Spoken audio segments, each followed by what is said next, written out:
Hello viewers, আমার পুরনো বন্ধুদেরকে জানাই অনেক ভালোবাসা আর নতুন বন্ধুদেরকে জানাই স্বাগতম। তো আজকে সর্বি ইজি রেসিপিতে কোনো রেসিপি শেয়ার করছি না। আজ শেয়ার করছি একটা মশলা, চাট মশলা। তো এই মশলাটা কিন্তু আমরা প্রতিনিয়তই কিন্তু যে কোনো রেসিপিতে কিন্তু আমরা ব্যবহার করে থাকি। আর এই মশলাটা কিন্তু স্টোর করেও রাখা যায়, সেই জন্য কিন্তু কোনো প্রবলেম হয় না একটু বেশি করে রাখলেই। তো আজকের মশলার রেসিপিটি এক ঝলকে দেখে নিন। তো প্রথমে একটা প্যান গরম হতে দিয়েছি। যখন ভালোভাবে গরম হয়ে আসবে তখন একে একে মশলাগুলো দিয়ে দেব। আর প্রত্যেকটা মশলা দেওয়ার ঠিক 1 থেকে 2 সেকেন্ড মতন করে ভেজে নেব। তো এখানে সবথেকে শক্ত মশলা যেগুলো টাইম হয় ভেজে নিতে, তো সেই মশলাগুলো কিন্তু আগে দিতে হবে। তো দারচিনিটা প্রথমে দিয়েছি, দিয়ে 1.5 সেকেন্ড মতো ভেজে নিয়েছি। তারপরে কিন্তু এখানে দিয়ে দিচ্ছি লবঙ্গ আর এলাচ। এগুলো দিয়েও ঠিক 1 থেকে 1.5 সেকেন্ড মতো ভেজে নিয়েছি। আর তারপরে দিয়ে দিচ্ছি গোলমরিচ। তো গোলমরিচটাও কিন্তু একটু শক্ত মশলা, তো এটাকে দিয়েও ঠিক ভেজে নেব লো ফ্লেমে দিয়ে। অবশ্যই করে কিন্তু গ্যাসটাকে লো ফ্লেমে রাখতে হবে, না হলে পুড়ে যাবে আর মশলাগুলো কিন্তু ভিতর থেকে কিন্তু হিট হবে না। তো তারপরে দিয়ে দিচ্ছি শুকনো লঙ্কা। আপনারা কিন্তু শুকনো লঙ্কার পরিমাণটা একটু কমাতেও পারেন, বাড়াতে পারেন। আমি এখানে ঝালটা একটু কম রাখার চেষ্টা করেছি। তো তারপরেই দিয়ে দিচ্ছি এখানে ধনের পরিমাণটা কম দিলেই কিন্তু ভালো হবে। তো এখানে আমি 3 চামচ মতন ধনে দিয়েছি।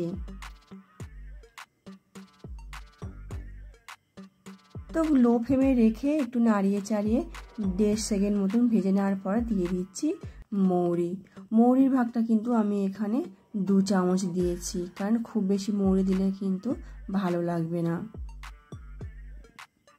তো অবশ্যই করে কিন্তু সব রকম মশলা দেওয়ার চেষ্টা করবেন, তাহলে কিন্তু প্রত্যেকের ফ্লেভারটা যখন একসাথে থাকবে তখন কিন্তু এই ভাজা মশলার সেন্টটা কিন্তু আরও বেশি ভালো লাগবে আর টেস্টটাও কিন্তু বেশ দারুণ লাগবে।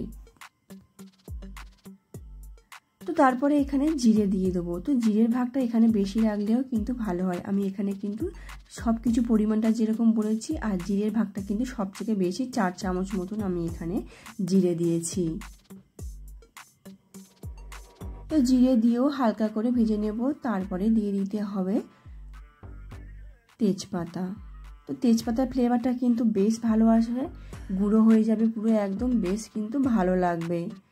তো আপনারা এই মশলাটা ঘুগনি থেকে শুরু করে ফুচকা, পাবড়ি চাট, যে কোনো রেসিপিতে কিন্তু এটা দিতে পারেন। চিকেন রেসিপিতেও কিন্তু আপনারা এই মশলা দিতে পারেন, সেখানেও কিন্তু এর টেস্টটা কিন্তু বেশ ভালো লাগবে। তো প্রত্যেকটা মশলা দিয়ে ভেজে নিয়েছি। যখন কালারটা একটু হালকা ব্রাউন কালারের মতন হয়ে আসবে তখন কিন্তু আমরা গ্যাসটাকে অফ করে দেব।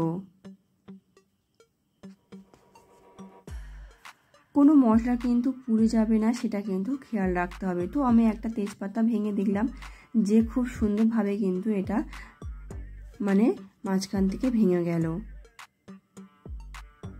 তো মুচমুচো হয়েই গেছে, সেই জন্য কিন্তু আমরা এবারে গ্যাসটাকে বন্ধ করে দেবো। তো দেখুন কালারটা ঠিক কত সুন্দর এসছে, না পুড়েও গেছে না সাদা ভাবটা কিন্তু রয়েছে, তো ঠিক মিডিয়াম রঙেরই রয়েছে। তো এবারে একটি পাত্রের মধ্যে দিয়ে মশলাটাকে ঠান্ডা করে নেব। আপনারা চাইলে শিলেও কিন্তু মশলাটা গুঁড়ো করে নিতে পারেন। তো এত সময় নেই, সেই জন্য কিন্তু আমি এখানে মিক্সার গ্রাইন্ডারে পেস্ট করে নিচ্ছি। তো এই মশলাটা কিন্তু কাঁচের বয়াম বা প্লাস্টিকের জারে রাখতে পারেন, এটা কিন্তু অনেক দিন পর্যন্ত এখানে থেকে যায়। তো এই মশলা কিন্তু নষ্ট হয় না অত সহজেই।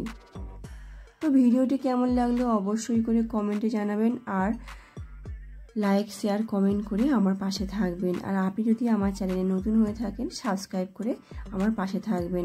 এতক্ষণ পুরো ভিডিওটা দেখার জন্য অসংখ্য ধন্যবাদ।